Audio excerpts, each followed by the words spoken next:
Bismillahirrahmanirrahim. Assalamualaikum warahmatullahi wabarakatuh. Waalaikumsalam warahmatullahi wabarakatuh. Ini yang baru pertama kali. Oh, kurang maju.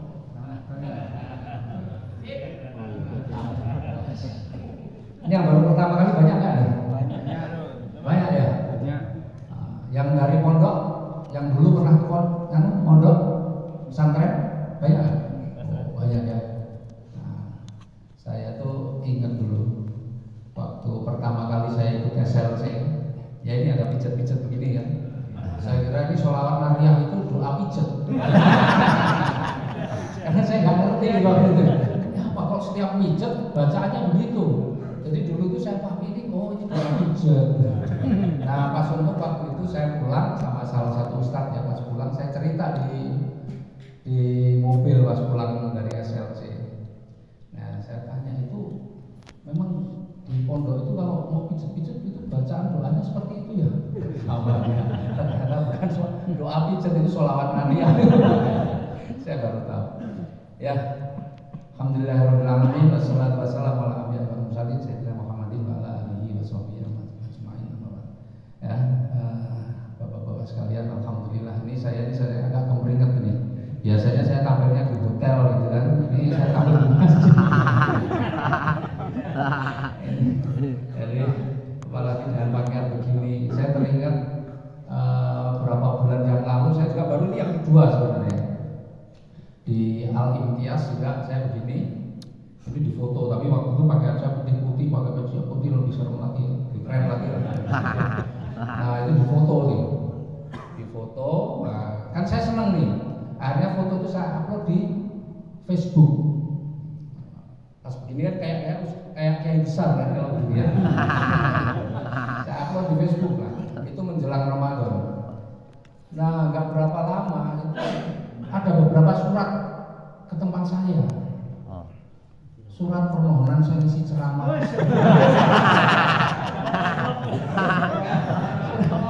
Wah kaget juga saya, surat permohonan isi ceramah dan kuliah subuh. Waduh, ya saya bilang jadwal saya batal.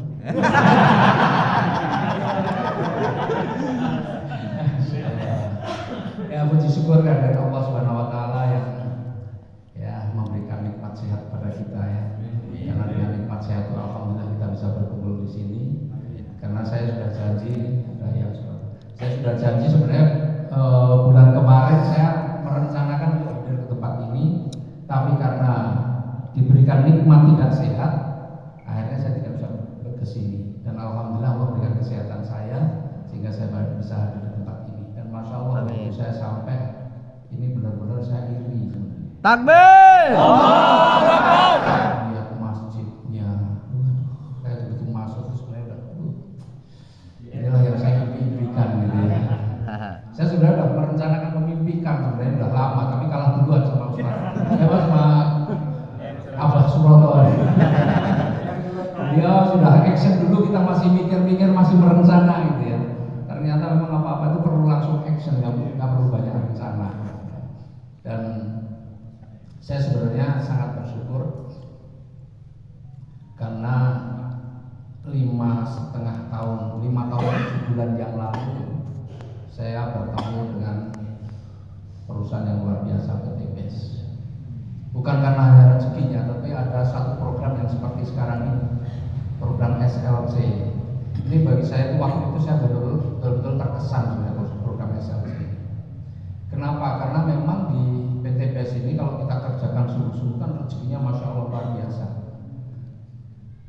Benar, saya waktu itu 1 bulan saja sudah hampir 1 miliar rezeki saya terima. Coba kira angka besar apa kecil? Besar. Waktu 1 bulan bayangin. Nah, saya memang waktu ada SLC saya berpikir wah luar biasa ini perusahaan ini. Jadi menyiapkan kita ini bukan hanya sekedar dunianya, tapi disiapkan akhiratnya juga. Bukan hanya fisiknya, raganya, tapi hatinya juga disiapkan. Karena saya paham kalau orang diberikan rezeki yang begitu besar, tapi hatinya nggak siap, bisa jadi yang terjadi sebaliknya. Punya rumah tangga, bisa rumah tangganya malah hancur, bukan rumah tangganya jadi tambah harmonis.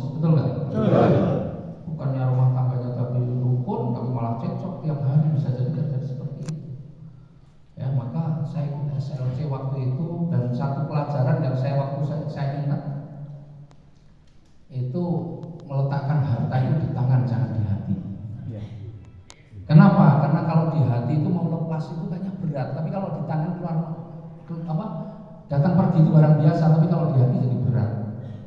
Nah, maka waktu itu ini pengantar cerita aja, karena tugas saya cuma cerita di sini. Jadi waktu itu saya karena saking gampangnya rezeki di sini, berapa bulan waktu itu saya dapat rezeki 4 miliar. Dan itu uang itu saya ambil cash waktu itu. Tapi ini jangan diupload ya. Ini bahaya kalau ngomong begini. Ya. Soalnya kalau orang luar sana nggak percaya sampai upload gitu, oh udah 4 miliar ini dikira kita bohong malah ya. Nah, ini cuma untuk kita cerita nyata. Nah, karena saya sudah ikut SLC, saya meletakkan harta itu di tangan, nggak di hati gitu ya. Nah, waktu saya ambil uang itu, saya naik Pajero waktu itu. Saya ngajak teman yang kami terlibat nyopir lah. Nah, saya dengan santai aja tak waktu kartu, ternyata 4 miliar itu ya lumayan lah, kartunya masih besar. Ya, saya taruh di belakang, gitu. Terus kemudian ya udah kita jalan aja. Nah, karena saya sudah ikut SLC, sementara yang nyopir itu nggak ikut SLC. Jadi saya ini tenang aja.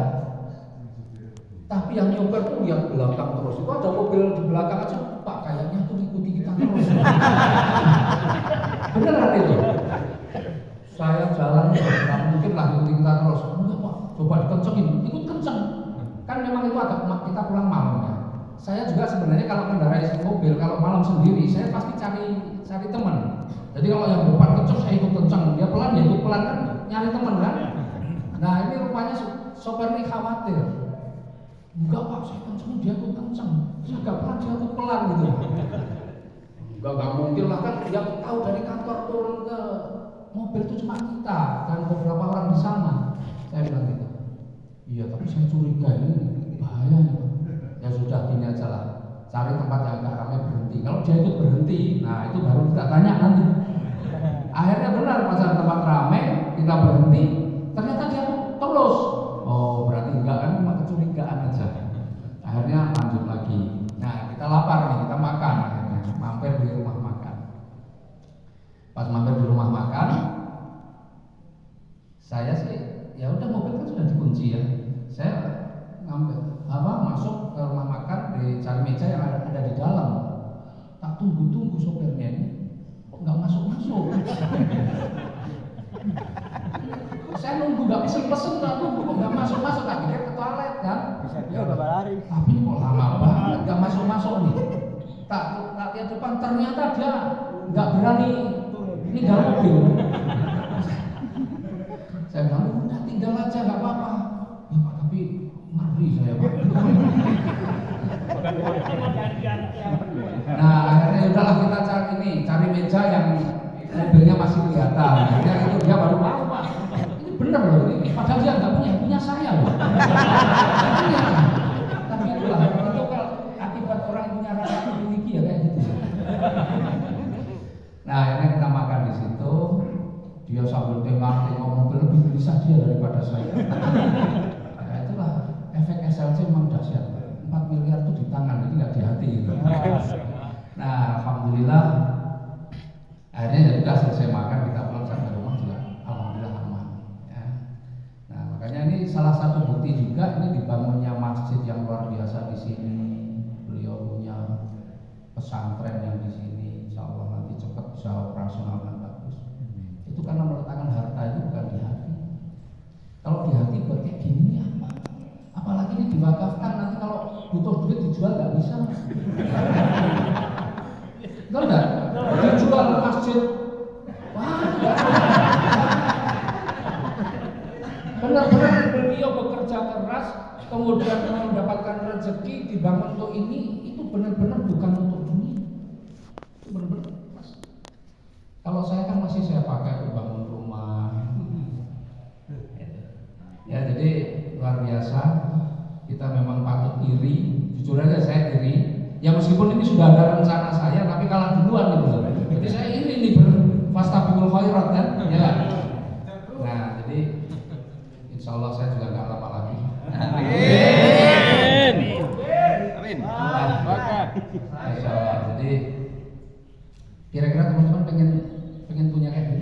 Iya. Yang benar. Benar. Serius Pak. Ya makanya jalankan usahanya dengan benar ya.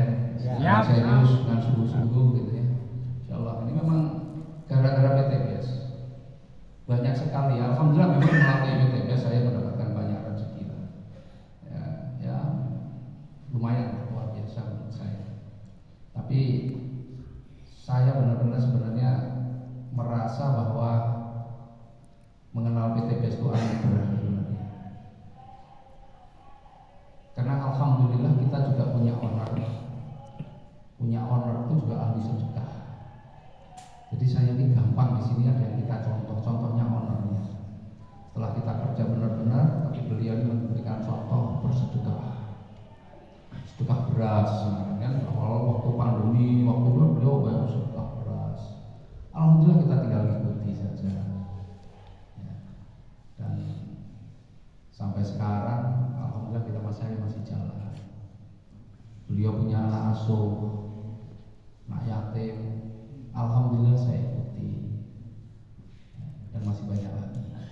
Jadi Bapak Ibu, bapak-bapak ini biasa dijual Bapak. Ya, jadi gini, intinya begini. Kita ini hidup di dunia itu ya kalau Ustadz dari Sulaiman kan cuma sementara gitu kan ya. Tapi kan kita ini di dunia ini selalu kita ini doa kita ini kan selamat dunia akhirat. Betul nggak? Betul. Nah, untuk selamat dunia ya berarti keperluan dunia bisa kita penuhi. Dan untuk selamat akhirat, keperluan akhirat juga kita penuhi kan begitu. Betul nggak? Betul. Kalau selamat dunia tapi keperluan dunia tidak bisa kita penuhi kan ya belum selamat gitu ya, bukannya enggak tahu kalau masalah enggak, tapi belum kayaknya ya. Betul kan? Karena kalau kita lihat semua ya di Islam itu kan nggak ada perintah minta kecuali kepada Allah. Perintahnya hanya minta itu kepada Allah saja. Kepada manusia kita perintahnya memberi. Ada nggak perintah minta sedekah? Ada nggak? Nggak ada kan? Perintahnya semua memberi sedekah. Nggak ada kita diperintahkan untuk minta sedekah. Maka Bapak Ibu kalau minta meskipun untuk kebaikan sebenarnya nggak pernah diperintahkan. Perintahnya itu kita memberi. Maka sering Bapak dengar bahwa orang satu mestinya kaya. Betul. Nah, jadi sama saya ini juga begitu. Pengen selamat dia ya memang harus usaha, harus kaya kita. Maka dari dulu saya punya usaha. Tapi karena saya pemahaman agamanya juga kurang, ya dulu senangnya usaha tapi pakai utang. Ya, kalau ini kan sudah paham semua maka tidak ada punya utang kan? Ya, masing-masing. Ya amin gitu saya. Amin. Nah saya itu punya utang dulu, senangnya utang. Dan utang itu dulu, saya memang pernah ikut training. Ya bukan ikut training sih, teman saya sih, tapi dia memberi training dan sering nulis di koran bahwa hutang itu mulia. Mungkin pernah ada yang dengar ya? Ada yang tahu? Siapa tahu pernah jadi muridnya hutang itu mulia? Hah? Pernah ya? Oh tahu ya? Oh iya. Tuh itu kan kalau saya hutang itu mulia. Kenapa hutang mulia? Karena ketika kita berhutang, kita kan bayar. Ada bunganya kan? Bunganya buat siapa? Buat bank, buat menghidupi karyawan-karyawannya. Betul nggak? Karyawan bank kan banyak nih. Dia punya keluarga, punya anak sehingga dia bisa sekolah dan macam-macam. Mulia nggak? Mulia orang punya utang tuh. Jadi kalau orang nggak punya utang nggak mulia. Itu dulu ilmunya seperti itu. Jadi saya senang hutang dulu. Ya makanya usaha saya tuh ya Allah banyak banget hutang semua, hampir semuanya dengan hutang. Bahkan dulu juga ada dikasih tahu bahwa namanya hutang itu rezeki yang dipercepat. Jadi rupanya di mobil saya di mobil, betul nggak? Kan naik cash nggak ada uang. Di sana DP kan dipercepat nih, rupanya numpak mobil bisa naik mobil, betul kan? Rezeki yang dipercepat, makanya ngangsur itu ya wajar. Katanya begitu, maka dulu yang namanya hutang itu sudah dari tahun 2001 sampai 2018 Saya punya hutang itu nggak pernah lunas, adanya cuma diperpanjang, tambah diperpanjang, tambah. Sama ya? Sama Pak? Ya, hutang diperpanjang, tambah. Nah, hingga satu ketika di akhir tahun 2017, di akhir tahun 2017. Jadi 2017 alhamdulillah saya diberi kesempatan diundang oleh Allah ini untuk melaksanakan ibadah haji. Jadi 2017 itu saya sudah berangkat haji. Pulang waktu itu bulan Agustus waktu itu 2017. Wah, masih seneng-seneng ini. Dalam hati maksudnya alhamdulillah bersyukur bisa menyempurnakan rukun Islam. Betul kan? Rukun Islam cuma 5, masa enggak sempurna-sempurna? Loh, coba rukun Islamnya 7, saya ora sempurna. Betul enggak? 5 aja banyak yang enggak bisa menyempurnakan kan? Nah, saya pikir masuk rukun Islam cuma 5 kok nggak bisa sempurna-sempurna. Makanya kita pengen bagaimana bisa menyempurnakan rukun Islam. Nah, alhamdulillah 2017 punya kesempatan. Wah, senang saya. Nah, jadi saya itu pernah, flashback sedikit, tahun 2011 saya itu di usaha saya itu bangkrut total. 2011 nih. Artinya udah punya rumah kreditan, sudah harus dijual, mobil dijual semua. 2011 saya punya apa-apa. Yang masih punya semangat dan punya Tuhan. Nah, waktu kita jatuh, pilihannya kan dua nih. Orang ini kan ketika bangkrut, ketika jatuh itu pilihannya dua. Ke arah yang benar atau ke arah yang tidak benar. Betul kan? Nah, saya alhamdulillah ke arah yang benar. Maksudnya terus cerak menggap kiai, ya ke pondok kan yang dijem-jemi, pengen dijem-jemi ya udah apa-apa itu nanti ya udah. Pokoknya dijem-jemi. Tapi karena yang dijem-jemi itu kiai, wah jadi ayam kan. Nah, dan saya diajari waktu itu ya sedekah. Nanti cerita sedekahnya. Nah, terus karena saya sudah sering ke sana, alhamdulillah ya. Dulu diajari sedekah, saya mulai sedekah meskipun kecil-kecil, alhamdulillah rezekinya mulai membaik. Nah, singkat cerita, hubungan saya dengan Pak Kiai itu baik. Pas malam tahun baru itu 2017, mau menjelang malam tahun baru 2018, itu saya ditelepon oleh Pak Kiai. Mas, sampean nang ndi? Beliau Gus, sampean sibuk enggak? Boten Gus. Ya udah, kalau saya nggak sibuk, saya akan ke pondok. Sekarang Gus, ya iya sekarang. Ya udah, itu sudah jam 9 malam berarti. Tapi malam tahun baru, saya langsung berangkat ke pondok. Ternyata yang ditelepon oleh beliau ini, oleh Pak Kiai ini, itu bukan cuma saya. Banyak, ternyata kan orang yang ke pondok itu banyak nih, terutama orang pusing-pusing itu biasanya kan. Nah, ternyata yang beliau undang itu pengusaha-pengusaha yang sempat pusing lah namanya. Itu di situ. Waktu itu ada yang sekitar kurang lebih 10 orang, 11 orang. Nah, beliau ini punya tamu. Cuma saya lupa namanya. Ustadz lah, orang ustadz ya. Beliau punya tamu ustadz. Nah, ngobrol-ngobrol lah kita di situ. Akhirnya masuklah pembicaraan itu tentang riba. Ini cerita nyata ini. Jadi pertemuan dengan PTPS ini memang ada cerita latar belakangnya juga ada sebenarnya. Nah, beliau menceritakan tentang dosa riba. Wah, disitulah dosa riba itu luar biasa ya. Sudah tahu ya? Tahu belum? Sudah tahu. Dosa riba itu yang paling kecil aja seperti berzina dengan ibu kandung. Bayangin, ngeri ya, itu paling kecil itu. Nah, singkat cerita menceritakan banyak itu saya mulai gelisah. Ya Allah, lah aku baru mulai haji. Jebule, padahal saya masih punya utang kan itu. Tahu punya usaha, punya utang ya, termasuk saya hajinya juga dibayari salah satunya ya nganggo duit utang itu. Lah, pulang haji dikasih tahu kan baru Agustusnya masih hangat nih, ya kan? Nah, dikasih tahu kalau riba itu dosanya luar biasa. Wah, langsung repet gitu. Nah, singkat cerita begitu selesai saya tanya, Pak Ustadz, saya ini baru pulang haji, tapi ya sebagian dari uang yang saya gunakan untuk berangkat haji itu ya dari usaha saya masih pada riba, saya bilang gitu. Kira-kira haji saya gimana Pak Ustaz? Nah, lumrahnya Ustaz itu kan minjem-minjem, betul nggak? Oh ya insya Allah diterima, insya Allah nggak apa-apa. Misalnya begitu. Tapi jawabannya enggak. Insya Allah tertolak.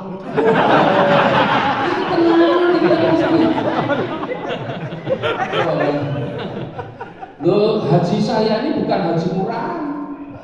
Haji ini masih larang itu loh, cepet ya. Haji Furoda, ngebut. Udah gitu bayarnya larang. Terus sudah insya Allah tertolak. Kira-kira gimana perasaannya? Wow. Terus ya saya nggak tahu analoginya pas apa enggak, tapi waktu itu saya protes kan.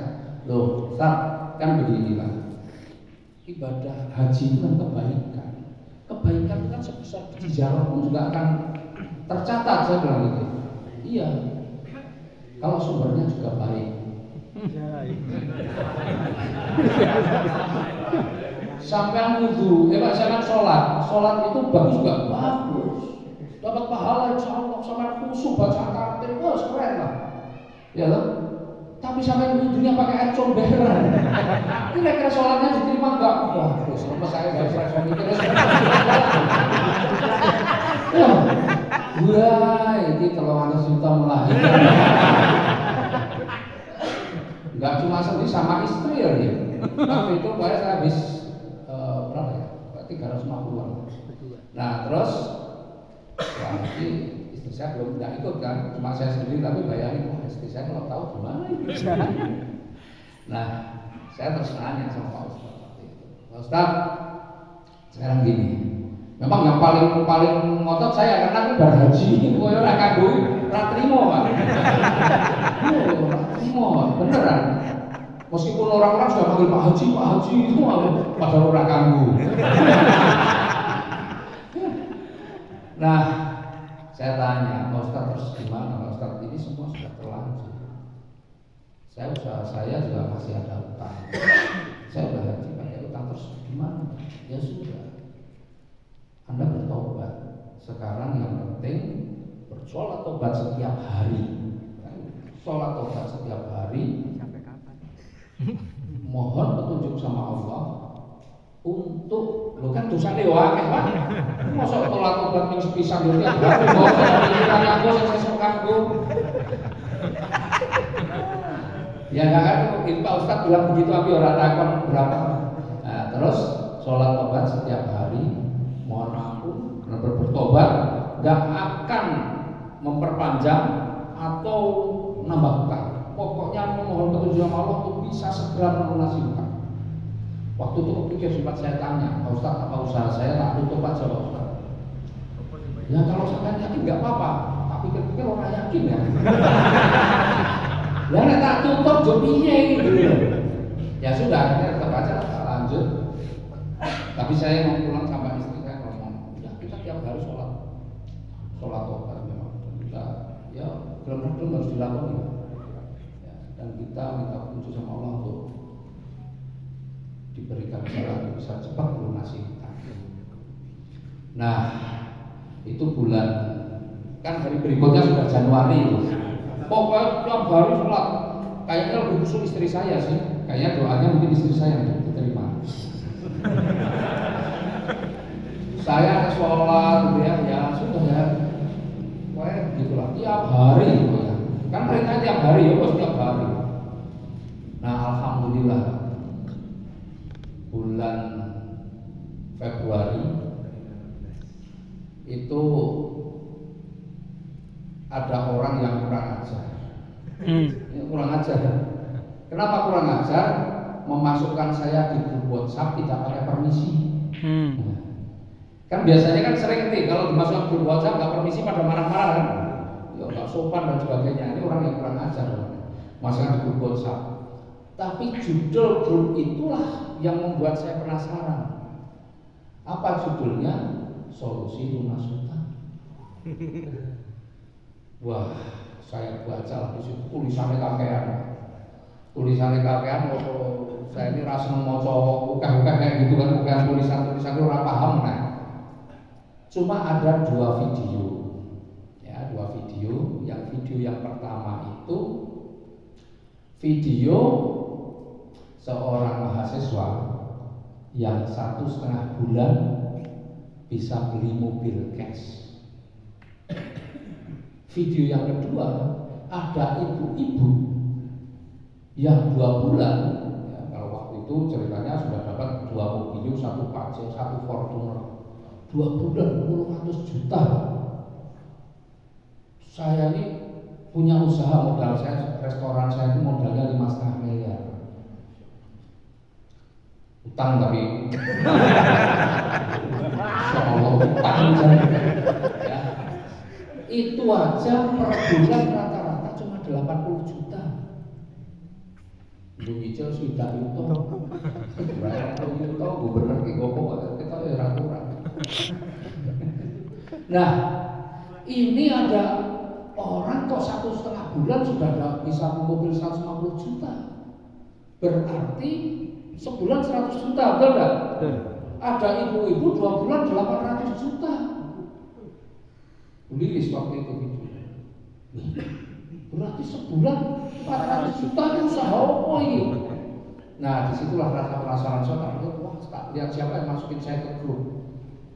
Ya sudah, akhirnya saya hubungi lah orang yang memasukkan saya ke grup. Saya ajak ketemu. Saya kan tinggalnya di Jogja. Saya di Jogja. Saya kira orang Jogja juga. Tak ajak ketemu. Ternyata orang Gresik. Wah, loh kok adok. Tapi ya itu Pak, karena saya ini benar-benar pengen tahu ini usaha apa, usaha kok rezeki kok kayak gampang banget seperti itu. Maka waktu itu saya langsung buat janji sama dia ketemu. Tapi ketemunya di Juanda, di bandara di Juanda. Tak ajak ketemu di Juanda.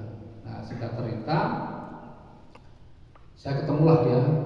Saya berangkat sampai di, pokoknya saya beli tiketnya pulang pergi. Ya, saya beli tiketnya pulang pergi. Janjian itu jam 2. Janjian jam 2, saya sudah beli tiket pulangnya. Saya lupa sekitar jam 7 malam. Ya, tadi. Nah, saya sudah nyampe di situ. Kemudian saya nunggunya di rumah makan di restoran di bandara itu, di salah satu restoran. Nah, saya nunggu habis, ternyata di Surabaya habis hujan itu, masih ada gerimis dikit-dikit lah. Saya tunggu, orangnya kok nggak datang-datang, ini telat ya. Sudah saya tunggu sambil nggak berapa lama ada telepon. Bapak di mana? Oh, saya di rumah makan ini. Oh iya Pak, saya ke situ. Tak tengok mana orangnya itu Pak ya. 2 orang datang mendekat. Tapi saya nggak yakin. Masa anak SMA? Karena 2 orang ini pakai seragam putih abu-abu, anak SMA. Apalagi lu tapi kok mendekat.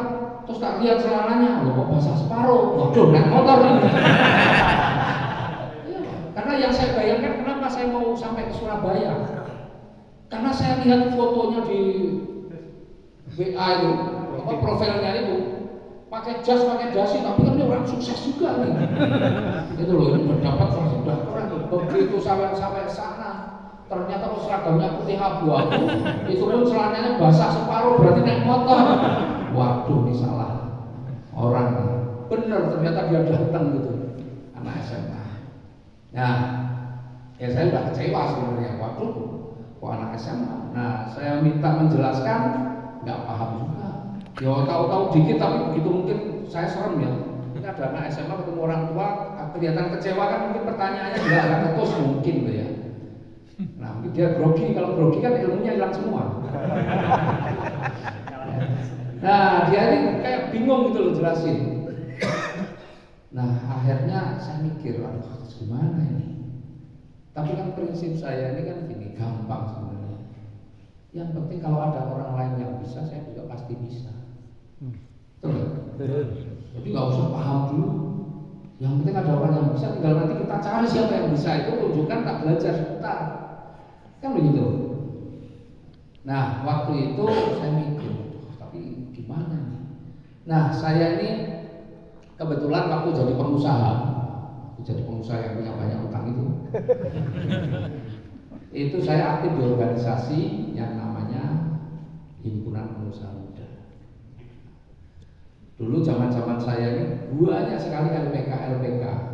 LPK itu lembaga pendidikan kejuruan ya. Tahu nggak? LPK itu kan banyak banget di Jogja itu.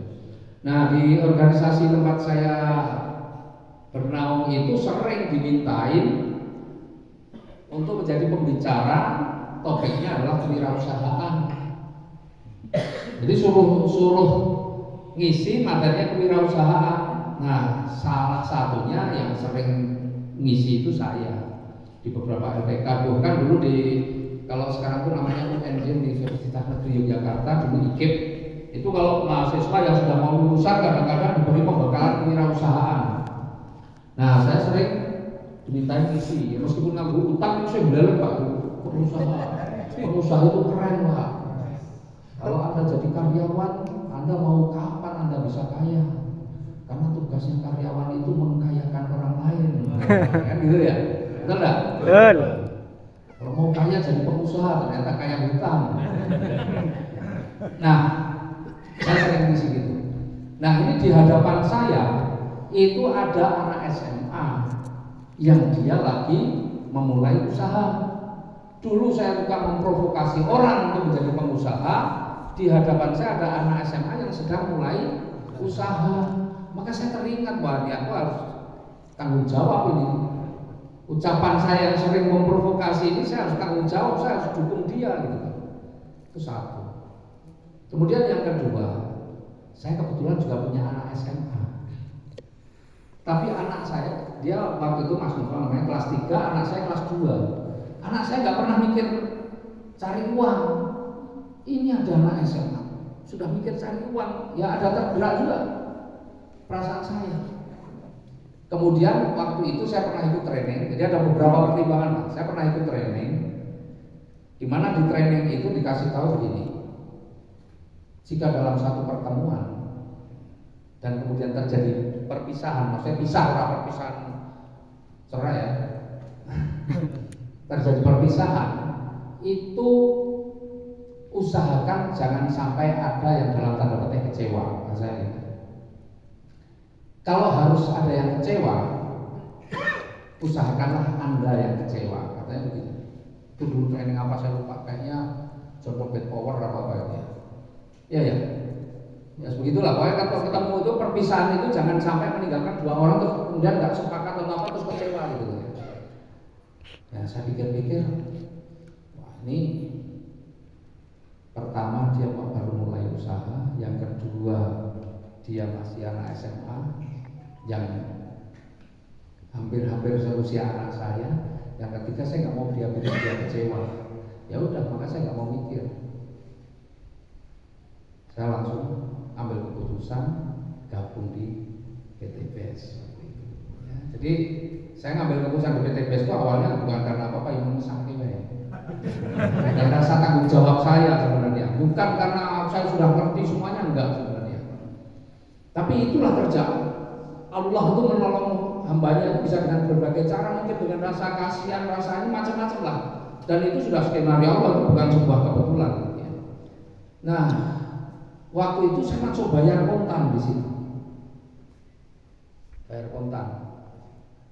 Nah, karena juga di pikiran saya begini, saya waktu itu kalau sekarang tuh bahasanya ngambilnya reguler, tahu nggak reguler? Waktu itu dalam bayangan saya, kalau toh ini nggak jalan hilang, nggak masalah, nggak bikin saya bangkrut. Ngurus bangkrut di sini. Usaha waktu itu lagi bagus ya. 2011 saya bangkrut, ini kan cerita 2018. Nah terus kemudian setelah saya kasih uang tunai, terus dia, nah, terus produknya mana? Karena dia nggak bawa produk. Ya sebentar Pak, saya ambilkan. Dua orang ini mau pergi semua. Saya langsung mikir, waduh, kalau nggak balik gimana? Ya kan? Akhirnya yang anak temennya yang satu tadi tak suruh tinggal, sendirian saya ini temennya tinggal sini. Ya meskipun nggak begitu bangkrut, dia kapusan ya orang Nah akhirnya si temennya itu ditinggal lah nemenin saya, tak tanya-tanya ikut apa enggak, ternyata dia nggak ngerti benar-benar, hanya nemeni ya sudah. Nggak berapa lama dia balik, bawa produk pun belum lengkap, tapi bawa buku apa itu, flipchart, ya buka flipchart.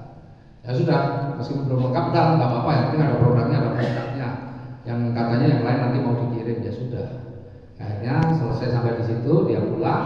Nah, saya nunggu pesawat pulang, ya karena masih agak lama itu. Nah, saya baca-baca sendiri itu buku itu. Saya baca sendiri itu sebenarnya saya apa ya? Malah lebih paham daripada dijelaskan. Saya lebih paham ketika saya baca sendiri daripada dijelaskan, ya. Nah, singkat cerita, di menunggu pesawat pulang saya baca, di pesawat saya baca, sampai rumah jam 8 malam itu, udah sampai rumah itu jam 8 lebih. Saya baca-baca lagi, saya ulang-ulang. Kan enak itu kan, nggak banyak kata-kata, banyak gambarnya, betul nggak? Kan enak tuh kalau banyak gambarnya, angkanya gede-gede, gambarnya menarik, ada mobil, ada rumah, Nah, terus disitulah saya mulai, wah ini keren bener ini, itu loh. Tapi saya belum berani ngomong ke siapa-siapa. Ya kalau yang saya baca benar, kalau salah, betul enggak? Maka waktu itu langsung saya malam hari, saya langsung beli tiket naik kereta api, karena saya lihat kantornya ada di Bandung. Saya langsung beli tiket naik kereta api, saya ke Bandung. Nah, saya ke Bandung. Nah, disitulah saya mulai paham, dan di situ juga saya ketemu Eyang Suroto yang waktu itu nggak ngaku juga, diam-diam aja, diam-diam. Tapi dari beliau lah akhirnya saya lebih paham, dan kemudian, nah ini yang saya dipertemukan dengan owner kita, Pak Febrian Agung. Ya, bukan dengan Pak Febrian Agung. Saya pikir saya deg-degan sebenarnya waktu itu diajak ketemu Pak Febrian. Ketemu ownernya. Tak pikir cuma saya berdua. Ternyata di dalam itu banyak, ada beberapa orang ya waktu itu ya, ada beberapa orang. Terus setelah dari situ, ya beliau lagi cerita sama tentang riba, tentang perusahaan riba dan sebagainya. Selesai itu tak cari, beliau sudah nggak ada. Keluar lagi ya Ketua ya, langsung keluar lagi beliau langsung. Nah waktu itu saya masih reguler Pak. Kalau nggak terus saya ngomong sama beliau itu ambil stokis. Makanya terus saya diajak masuk ketemu Pak Febrian, saya deg-degan. Lah kalau saya ketemu berdua nanti ketahuan kalau saya reguler gimana ya? Status itu priority kalau sekarang. Wah sebenarnya ya itulah, kalau udah nipu ya lanjutkan dulu lah. Masa saya langsung ngaku, wah jangan, saya belum, kan ketahuan nggak enak kan? Ya udah terima aja. Tapi saya bersyukur, alhamdulillah ternyata di dalam itu bukan saya sendiri. Ya sudah, dan ya cuma senyum aja, saya nggak diajak ngomong, nggak apa, cuma dengerin aja. Nah habis itu selesai selesai acara, saya nggak mau lama-lama di situ. Saya langsung keluar karena takut ditanya-tanya lagi kan. Ngapusi ya deg-degan lah. Saya cari beliau nggak ada, itu beruntung bagi saya. Saya langsung tanya, kalau mau stokis itu gimana caranya? Bapak sudah ada, udah, ya tinggal tambahin aja kekurangannya. Itu ceritanya. Wah langsung saya turun, di bawah kan banyak ATM itu. Wah langsung ngambilin duit dari ATM, langsung saya bayar, langsung priority stokis. Ya. Karena udah paham rezekinya gede. Jadi kalau saya dosa itu nggak lama, karena harusnya sebenarnya.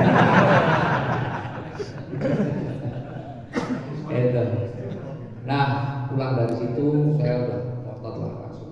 Sebenarnya saya ke Jakarta dulu, Nah, habis dari Jakarta itu saya ketemu Bu AKP Rini.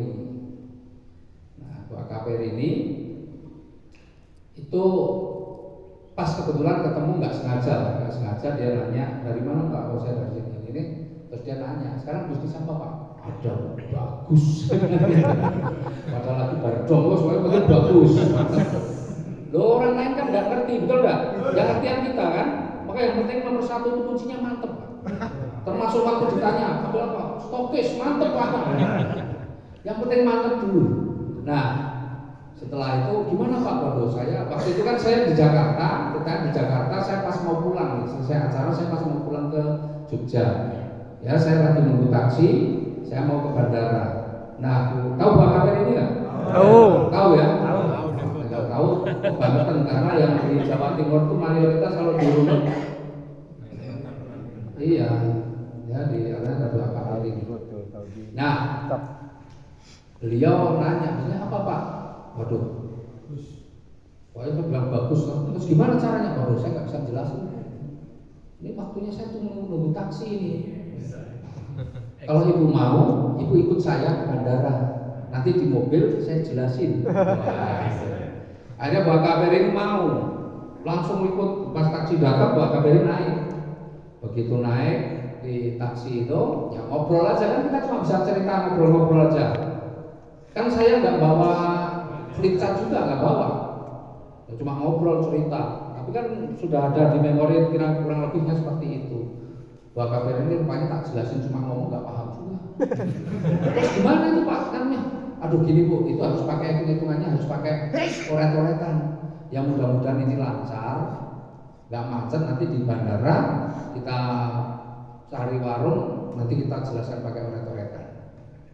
Alhamdulillah ini kalau skenario begitu, sampai bandara itu lancar, masih cukup waktu. Akhirnya langsung mampir ke warung, saya jelaskan pakai coret-coretan.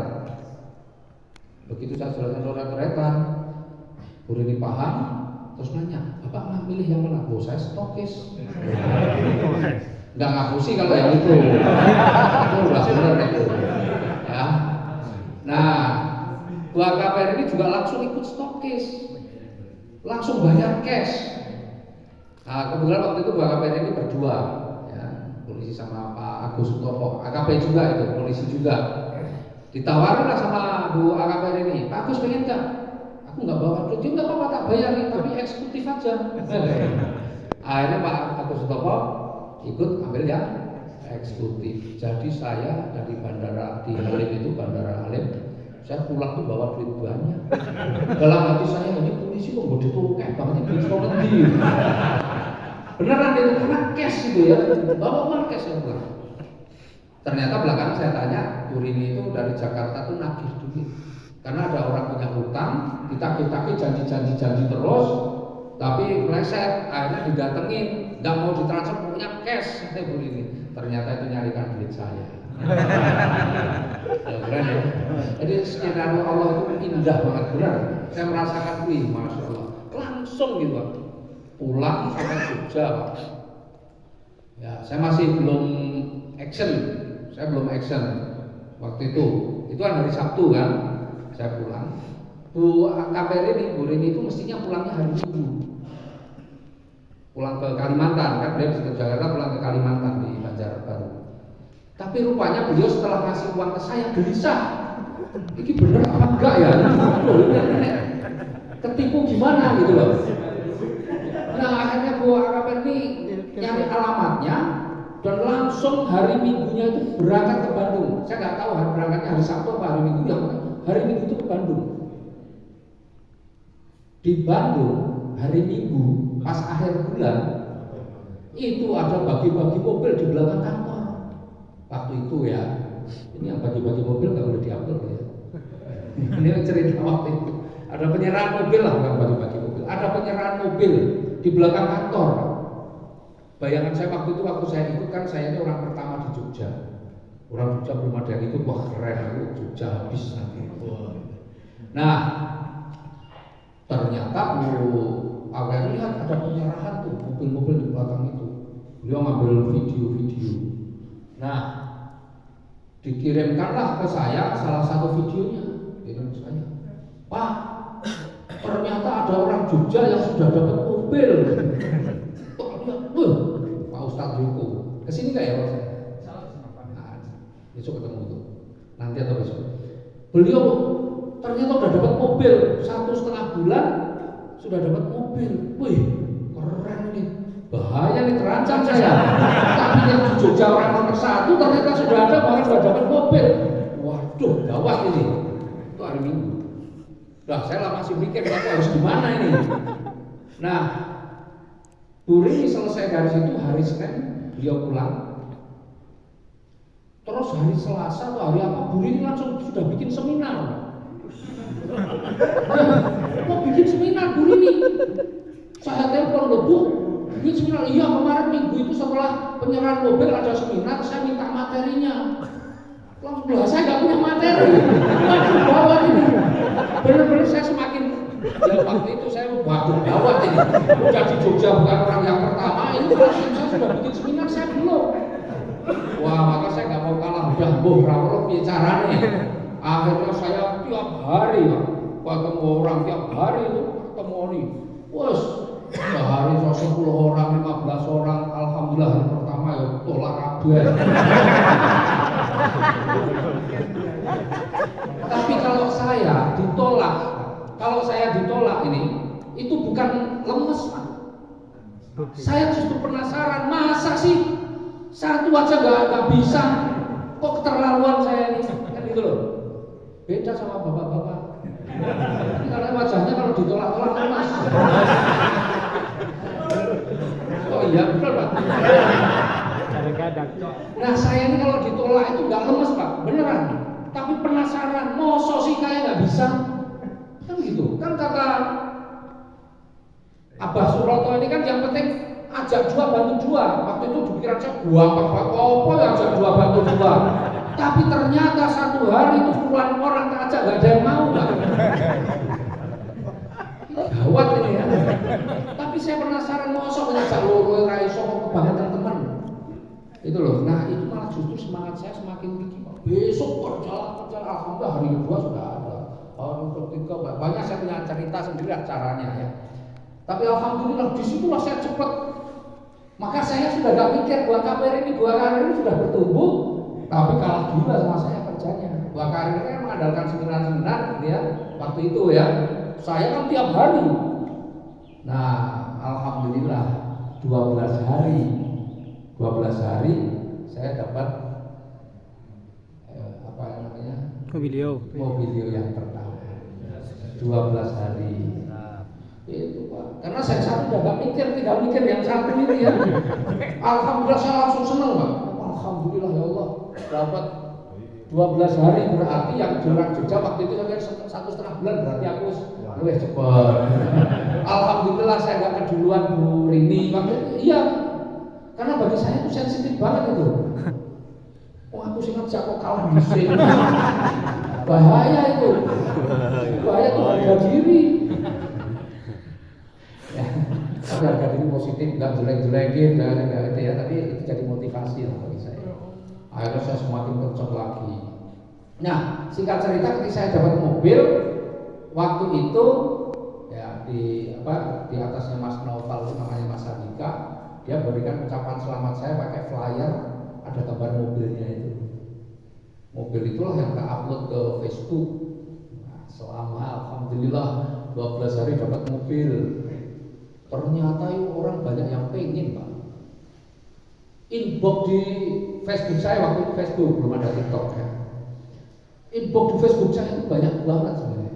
Yang nanya itu bisnis apa, loh banyak banget. Tapi waktu itu saya sebenarnya agak jarang buka inbox. Jadi pas saya buka loh banyak yang nanya. Salah satunya Bu Surate yang di Jakarta. Bisnis apa Pak? Wah bagus Bu. Itu gimana caranya? Waduh, saya nggak bisa jelasin itu. Harus ketemu. Nah, terus gimana Pak? Ya nantilah kalau pas kebetulan saya ke Jakarta nanti saya jelasin. Gaya nggak? Gaya saya ini nggak butuh yang begitu. Jadi ada orang nanya kayak Bu ini nanya gimana Pak cara? Waduh nggak bisa jelasin saya. Kalau ibu mau ikut saya ke mobil kan gitu. Bukan oh ya gitu taksinya dibatalkan kita jelasin. Wah jual mahal. Itu bisnis keren orang jual. Nah Bu Novi juga begitu, saya bilang waduh ya nanti Bu kalau pas saya ke Jakarta nanti saya hubungi. Padahal di pikiran saya wah ini luar biasa kan saya kan Bu Novi Rante. Akhirnya saya langsung cari tiket. Tak cek dulu lah tiket. Nah, saya longgar, saya waktu itu kalau dulu hari Selasa. Saya cari tiket, Terus kemudian dapat tiketnya sampai sana hampir sekitar jam 12. Ya, udah, saya belum beli dulu, saya hubungi Bu Novi nanti. Bu, saya insya Allah hari Selasa saya ada acara di Jakarta dan saya longgar, mungkin acara saya selesai nanti sekitar jam 12 jam 1.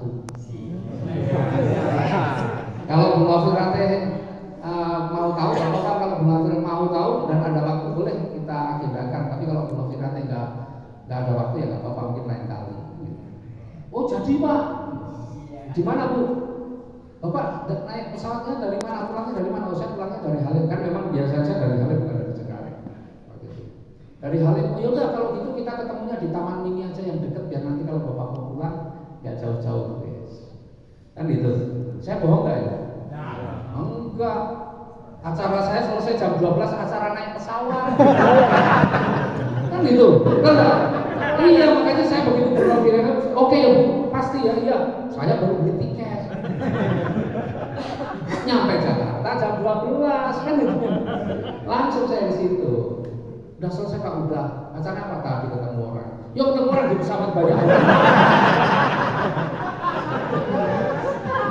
Loh, kita ini nggak bohong, bener. Iya nggak? Ya. Nah, jadi ketemu Bu Novi kan, akhirnya Bu Novi sama Pak Rizky. Udah, saya jelasin. Saya pikir ya Bu Novi itu dulu ini orang rasanya, tapi dia pernah cerita, jadi tak ceritakan lagi nggak apa-apa. Saya pikir dulu itu duitnya apa? Soalnya saya bilang-bilang ke Jakarta itu karena bayangan saya, duitnya akeh, mesti priority, kira-kira kan begitu kan? Iya, ternyata begitu saya jelasin, ya Pak, nanti saya kabari. Waduh, orang closing. Ini pulang tangan hampa ini kan pesawat pulang pergi. Tak tunggu dah, wes tak ngekewai beberapa hari biarin. Bu Novi beberapa hari kemudian hubungi. Wah alhamdulillah hubungi Pak. Besek. Itu ya wes lah, biar mana yang masuk pulang. Besek. Nah, tapi kan waktu Bu Novi kan saya sudah punya tim tuh. Makanya dulu kalau orang yang waktu awal-awal daftar basic itu nggak tak taruh di bawah saya, Pak. Jadi Bu Novi itu nggak tak taruh di bawah saya langsung, basic kok. Tak taruh di bawahnya orang lain lah, gitu. Jadi Bu Novi itu kalau di garisnya itu bukan di bawah saya langsung, ada sebelumnya, tapi nggak jalan semua, alhamdulillah. Itu. Nah, singkat cerita, Bu Novi kerjanya bagus. Wah, banyak proyek dapat sih upgrade gitu. Jadi, nah akhirnya sekarang Bu Novi ini, jadi saya dapat satu yang besar tuh, satu buat KPR ini, yang satu Bu Novi. Terus ada lagi yang Jambi. Yang Jambi itu namanya Bu Desmiarti, itu juga info. Saya nggak kenal, supaya ketemu juga nggak pernah. Pak, gimana itu cara bisnisnya Pak? Waduh Bu, gini aja Bu, Ibu pengen kayak saya, iya. Kalau Ibu pengen, yang penting Ibu gabung dulu. Nanti kalau Ibu gabung, nanti saya di sana. Saya bilang gitu. Wah, tapi gimana Pak? Gak bisa jelasin dikit-dikit. Ibu lihat aja di Facebook saya, kira-kira saya orangnya bener apa enggak? Kan gitu. Karena Facebook saya itu ya foto-foto saya, aktivitas saya, nggak ada foto gambar kembang. Status saya itu nggak ada status galau. Itu loh.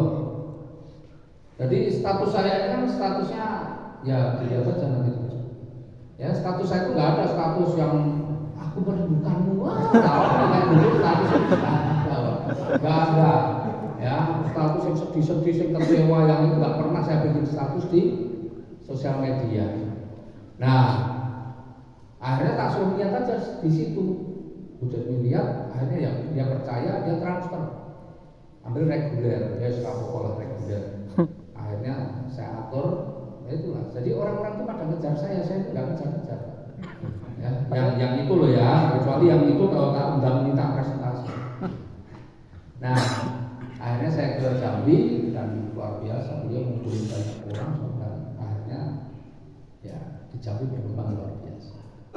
Nah, jadi kalau saya lihat memang saya mengenal BES ini bukan secara kebetulan, tapi sudah skenario, betul-betul bagian dari skenario. Akhirnya saya jalankan usaha ini. Alhamdulillah saya 1 bulan dapat Pajero. Betul ya? Bulan dapat Pajero. Dan waktu itu kalau tidak keliru ya itu kategori yang tercepat ya. Tercepat 1 bulan dapat Pajero. Keren ya? Keren. Itulah kalau Allah sudah mulai membantu umatnya ya seperti itu. Allah ridho dengan impian kita ya seperti itu. Jadi alhamdulillah singkat cerita begini. Saya itu terakhir punya utang 3,2 miliar. Setelah saya ketemu usaha ini, jujur aja 4 bulan 3,2 miliar turun mas. Allahu Akbar.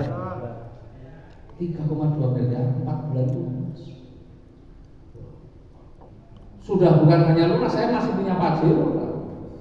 8 bulan saya beli rumah pertama yang akhirnya sempat saya tempati, sekarang dipakai untuk kantor. Bukan kantor, apa ya? Gudang.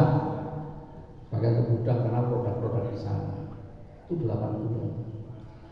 Jadi kalau sekarang 5,5 tahun ya alhamdulillah sudah ya, tapi masih kalah sama beliau. Ini beliau ini sudah beberapa lama, beliau luar biasa ya, beberapa lama beliau di nomor 3, sempat nomor 2 ya, di nomor 3 ya, kemarin baru dapat rezeki besar beliau, naik pangkat. Di usaha ini ada pangkatnya, ada tunjangan jabatannya, pangkatnya naik, tunjangan jabatannya naik, maka beliau sekarang nomor 1, memang pasnya di situ, yang Surabaya ya, naik ke diamond. Naik diamond itu begitu naik pangkat tuh dikasih 1 miliar beliau kan. Belum lagi tunjangan jabatannya udah pokoknya paling banyak lah. Masya Allah, enak nggak? Nah jadi bapak-bapak hari ini masih ada yang belum gabung nggak? Ada ya? Ya mau yang gabung ataupun yang belum gabung hari ini dapat informasi sebuah usaha yang memang benar-benar luar biasa, maka insya Allah ini benar-benar juga petunjuk dari Allah. Ya, tinggal di mana jalankan ini sungguh-sungguh. Semua pasti ada ujiannya. Ya, bahwa ditolak itu sesuatu yang biasa. Itu syarat. Kalau nggak pernah ditolak berarti nggak memenuhi syarat. Iya. Tapi kalau banyak ditolak itu berarti syaratnya banyak yang terpenuhi. Semakin banyak yang menolak berarti keren, itu berarti sudah banyak memenuhi syarat itu. Ya. Karena ditolak itu syarat. Tapi luar biasa bapak-bapak. Masjid. Jadi bapak ibu kan hotel ya.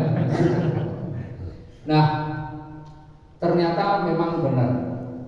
Kita dunia insya Allah melalui wasilah ini bisa benar-benar kalau kita jalankan sungguh-sungguh, istiqomah, kemudian kita jaga betul-betul cara-cara, karena kan moto kita kan go berkah, betul kan? Go berkah, no riba, go baitullah, go berkah. Nah, insya Allah kalau kita jalankan ini dengan sungguh-sungguh, dengan cara yang baik, karena banyak sekali SLC sudah itu SLC tapi perilakunya atau dalam menjalankan usahanya nggak mencari keberkahan, masih ngambil mitranya sana, rebut-rebutan, sudah ikut dibujuk-bujuk, istrinya suruh daftar lagi tempat lain, itu nggak berkah. Akhirnya kita kadang-kadang mungkin dapatnya banyak tapi nggak berkah, artinya orang wujud. Ya, jadi benar-benar SLC ini jadikan orang-orang yang sudah ikut SLC ini benar-benar bisa jadi contoh.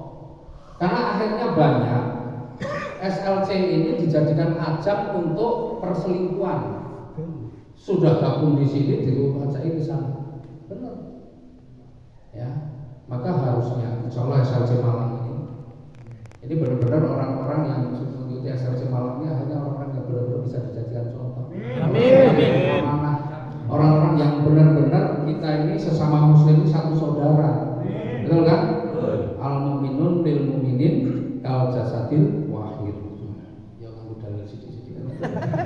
Jadi mukmin yang satu dan mukmin yang lain itu seperti satu tubuh. Idza stakal minhum ibn wahidun tada'alahu syahirul jasadi. Jika salah satu anggota tubuh itu sakit, maka seluruh bagian tubuh ikut merasakannya. Lah mosok sesama umat muslim lakukan saling menyakiti, sudah gabung di sini bujuk-bujuk itu nggak benar, itu nggak akan ada berkah. Betul nggak?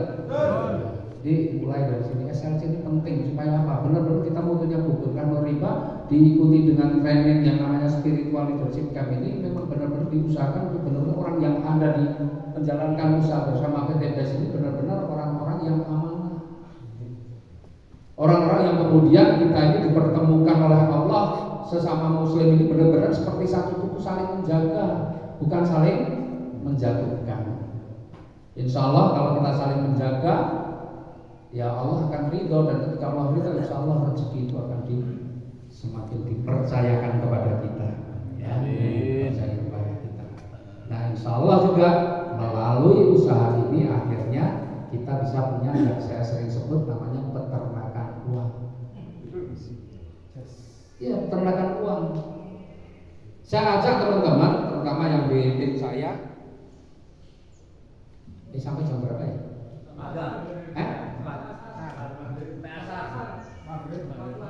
Maghrib. Asar jam berapa? Jam 3. Ya wes.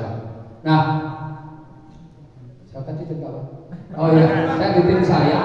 Ya, di tim saya benar-benar berpikir begini. Karena di sini rezeki itu banyak. Pertama teman-teman yang sudah menjalani istiqomah jalankan rezekinya banyak. Tapi banyak juga teman-teman itu yang karena diberi rezeki yang banyak kadang-kadang bingung. Kadang-kadang bingung, akhirnya nggak tahu lah uangnya itu diikutkan ke bisnis-bisnis yang nggak jelas, akhirnya hilang lagi. Ya, maka saya berpikir bagaimana ini teman-teman, terutama yang minat tidak wajib ya, tapi bagaimana kita ini punya peternakan uang. Artinya ketika uang itu di PTBS alhamdulillah sumber rezeki yang luar biasa. Tetapi ketika kita diberikan banyak rezeki, bagaimana rezeki yang kita dapatkan ini akhirnya tidak terbuang sia-sia. Ya, maka saya pikir ini kita perlu membangun dunia, kita perlu membangun peternakan uang. Makanya saya ajak di teman-teman yang sudah diberikan kelebihan rezeki, ayo sebagian rezeki itu kita alokasikan, kita bersama-sama membuat koperasi. Koperasi sahabat karib itu koperasi kebun sawit. Ya, alhamdulillah kita ini sekarang sudah ada 200 hektar, punya 200 hektar kebun sawit itu koperasi. Siapa yang memiliki? Yang memiliki ya banyak sekali yang para luxury ini, ya leader-leader luxury yang punya. Jadi saya punya berapa hektar, yang lain punya berapa, tapi semua terkumpul itu sekarang sudah kurang lebih 200 hektar. Insya Allah paling lama ya anggaplah 3 tahun ke depan sudah mulai merasakan hasilnya. Kenapa saya arahkan ke kebun sawit? Ya karena konglomerat itu hampir semua punya kebun sawit. Yang punya gudang garam, punya kebun sawit Sampurna, kebun sawit. Ya, wah banyak lah, pokoknya pengusaha-pengusaha itu banyak sekali punya kebun sawit. Ya kita mestinya ngikut aja daripada mikir-mikir sendiri. Kita punya kebun sawit. Dan sawit itu kan kalau kita panen mau jual sawit itu nggak pernah kesulitan, Maka saya ajak itu. Nah beberapa juga sudah membangun kos-kosan, beberapa juga sudah ya kemarin termasuk saya dan beberapa teman bangun rumah walet. Ya alhamdulillah semua yang dibangun ada waletnya, insya Allah tahun depan mulai bisa merasakan panennya. Jadi alokasikan dananya benar gitu ya. Nah, supaya apa? Jangan sampai uang yang kita peroleh ini sia-sia. Itu peternakan uang perlu kita bangun. Kenapa kita perlu membangun peternakan uang? Karena kita juga perlu membangun peternakan amal. Betul nggak? Peternakan amal itu kita bangun dari mana? Salah satunya yang dicontohkan oleh Abah Suroto. Beliau ini adalah peternakan amal. Dan beliau bangun ini nggak minta sumbangan kemana-mana. Betul-betul tidak minta sumbangan, tapi tidak menolak ketika ada orang mau menyumbang. Itu yang luar biasa. Memang mestinya seperti itu. Jangan membangun masjid banyak minta sumbangan, tapi begitu masjidnya jadi, koyo dewe, betul nggak? Mestinya begitu. Beliau luar biasa, inilah yang perlu dicontoh. Membangun masjid dan semuanya ini beliau biaya sendiri, nggak pernah beliau ini minta sumbangan itu nggak pernah. Nggak ada ceritanya beliau minta sumbangan. Benar. Dan memang harusnya begitu. Karena perintah Allah itu kita bersedekah nyumbang, bukan minta. Tetapi tidak boleh menolak ketika ada orang yang mau menyumbang. Kan begitu. Nah, saya kadang-kadang, ya, tapi ini bisa berbeda ya. Cuma kalau saya juga punya prinsip seperti itu. Saya tidak mau ketika saya ingin mewujudkan impian seperti ini, sementara saya misalnya kan impian saya ini saya punya pesantren, tapi pesantren yang saya bangun ini adalah pesantren yang gratis 100%, dan orang-orang Muslim gratis. Saya nggak mau minta sumbangan ke siapapun. Ya, bukan WA ini sudah 2 hari nggak makan kan kan ada kan sering yang begitu kan. Nah, kalau saya pengennya meskipun itu gratis harus saya mampu membiayai sendiri. Meskipun saya tidak menolak kalau ada orang mau bersedekah atau membantu, karena itu nggak boleh menolak. Tapi nggak mau saya minta-minta, karena nggak ada perintahnya. Meskipun untuk kebaikan saya minta-minta, nggak ada perintahnya. Maka saya membangun peternakan uang itu untuk membangun peternakan amal. Cita-cita saya sama dengan Abah ini. Kalau di luar sudah bukan saya panggil Abah lagi. Eyang gitu. Nah, karena saya juga punya cita-cita seperti itu. Saya tuh pengen punya pesantren yang itu memang untuk anak yatim, fakir, miskin, ya ada sekolahannya, tapi gratis 100%. Tapi saya pengen memberikan fasilitas yang bagus. Maka saya bangun peternakan uang itu, saya bangun dulu. Supaya apa? Jangan sampai saya bangun nanti anak-anak pada kelaparan, akhirnya saya harus minta sumbangan. Itu malah dolim kita. Nah, sementara kadang-kadang saya sedih, banyak sekali orang punya panti asuhan. Itu mulia orang punya panti asuhan. Tapi sering WA masuk, anak ini sudah 2 hari, kasihan Pak. Waduh, ini dengan cara yang tidak. Kalau belum mampu punya panti asuhan, mending punya anak asuh dulu. Betul nggak? Itulah yang saya lakukan sekarang. Alhamdulillah saya belum berani punya panti asuhan, tapi kalau anak asuh saya sekarang sudah lebih dari 100 orang. Masya Allah. Karena memang saya menyadari yang namanya rezeki itu semua harus ada pertanggungjawabannya. Betul kan? Betul. Maka kalau kita nggak membangun peternakan amal, ngeri. Ini bukan pamer ya, karena Pak Febrian juga sering menceritakan itu tujuannya adalah untuk motivasi. Saya alhamdulillah melalui usaha ini banyak sekali rezeki yang saya dapatkan. Tapi sebenarnya ini juga karena pertanggungjawabannya juga berat. Maka saya sejak awal saya sudah mulai membangun yang namanya peternakan amal itu. Minimal apa yang sudah dicontohkan oleh orang kita. Sedekah, alhamdulillah kalau sekarang sedekah, kalau beras ya nggak banyak sih, 1 ton sebulan, 1 ton 1,5 kadang-kadang begitu. Tuh setiap bulan sekali. Saya punya anak asuh 103 anak asuh. Terus kemudian setiap hari itu kita bagi nasi setiap hari itu antara 300 sampai 400 Kotak. kotak per hari. Khusus hari Jumat bisa sampai 500, 600 hari Jumat. Dan alhamdulillah itu sudah berlangsung cukup lama, sejak sebelum Covid sampai hari ini, alhamdulillah. Dan ternyata itulah menurut saya sebenarnya ilmunya Allah itu berbeda dengan ilmu ekonomi. Kalau ilmu ekonomi itu pengeluaran sekecil-kecilnya, pemasukan sebanyak-banyaknya, betul enggak? Betul. Tapi ilmunya Allah itu berbeda. Sedekahnya semakin banyak, pengeluarannya banyak, maka pemasukannya juga tambah banyak. Buktinya saya merasakan kita bersedekah terus kok ya alhamdulillah Allah berikan rezeki terus. Dan rasanya ya enggak berkurang. Kalau dihitung udah ratusan juta loh setiap bulan. Anggaplah kalau misalnya satu box itu 10.000 saja. Betul enggak? Satu box 10.000. Kalau kali ya anggaplah yang paling kecil 300. Berarti 300 kali 10.000 berapa? 3 juta. 3 juta. Kalau kali 30 berapa? 90 juta, betul nggak? Itu yang paling kecil ya minimal. Sekarang kan sudah lebih, apalagi hari Jumat hari ini.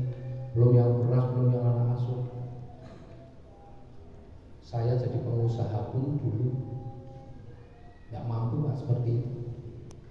Tapi di sini di usaha ini alhamdulillah Allah berikan rezeki yang luar biasa sehingga kita bisa melakukan yang luar biasa. Dan ternyata ini terakhir aja ya, terus mulai ngantuk masalahnya. Jadi gini, saya mau cerita sedekah ini, karena memang sedekah itu masya Allah dahsyat Pak. Saya sebenarnya bangkrut saya itu tahun 2011. Itu benar-benar saya merasa diambil semua apa yang seolah-olah saya miliki. Seolah-olah saya miliki itu artinya saya punya rumah ya kredit, mobil ya kredit, kan semua harus saya lepas semua. Dan itu benar-benar bangkrut. Disitulah saya kenal mafia yang tadi saya ceritakan. Waktu saya bangkrut, saya ke beliau ya,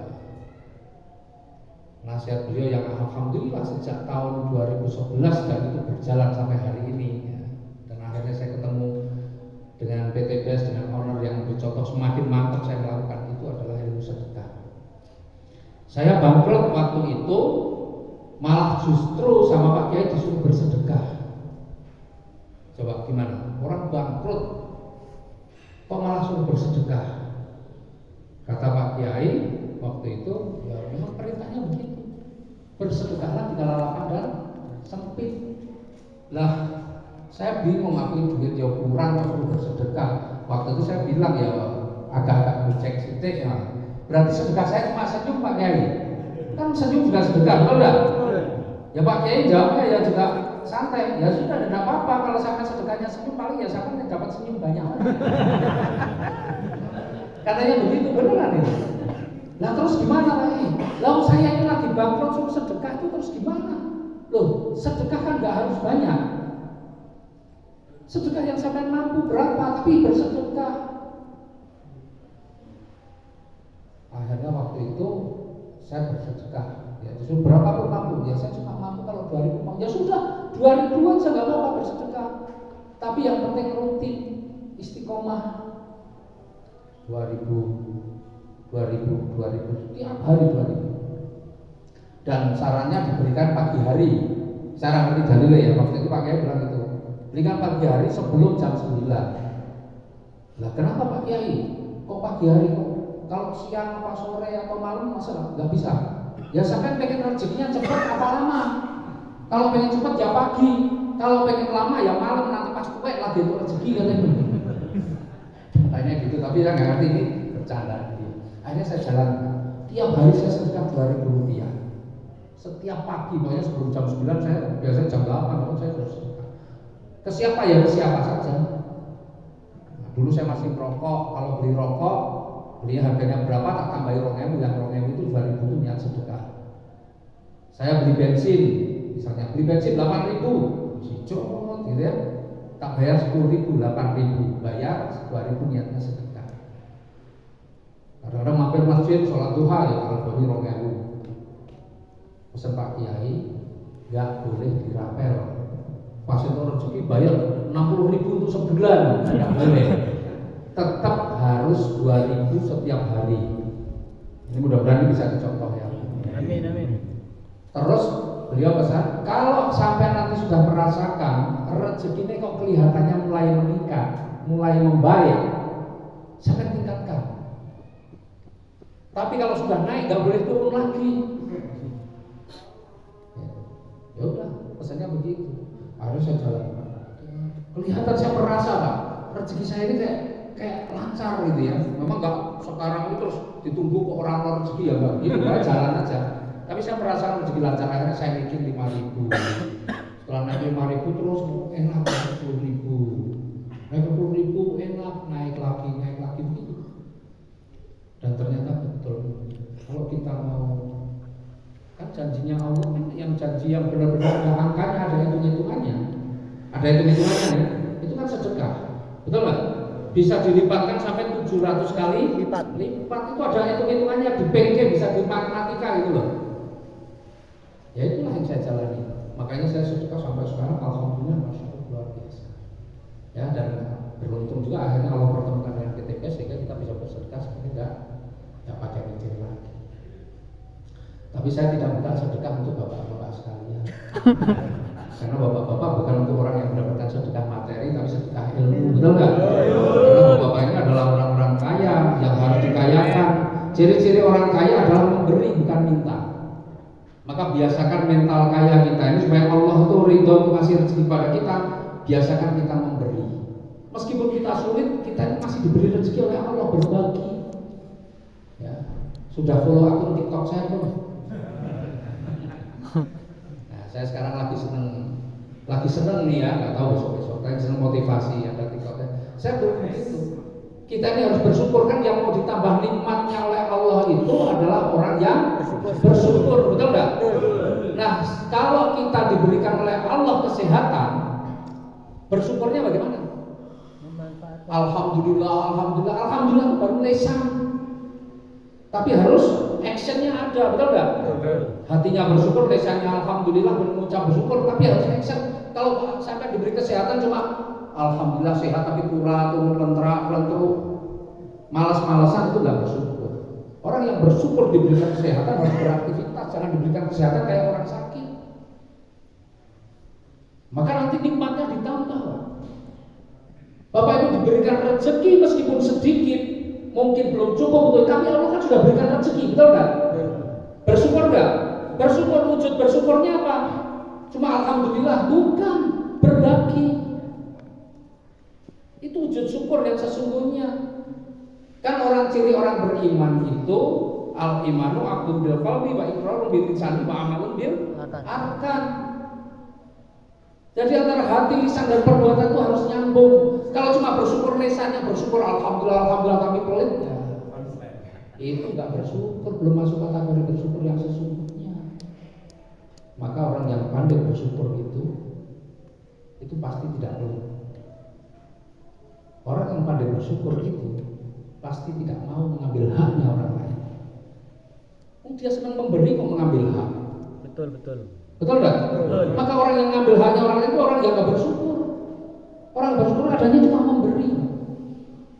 Maka orang yang pandai bersyukur itu orang yang tidak akan pernah berbuat zalim dengan sadar berbuat zalim.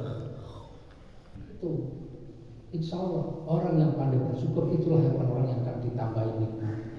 Dan mudah-mudahan kita semua adalah orang-orang yang pandai bersyukur sehingga Allah memberikan tambahan nikmat kepada kita semua. Terima kasih. Mari kita bersama dengan baca doa kifaratul majlis. Subhanallah wa bihamdika asyhadu an la ilaha illa anta astaghfiruka wa atubu ilaik. Terima kasih. Assalamualaikum warahmatullahi wabarakatuh. Waalaikumsalam warahmatullahi wabarakatuh.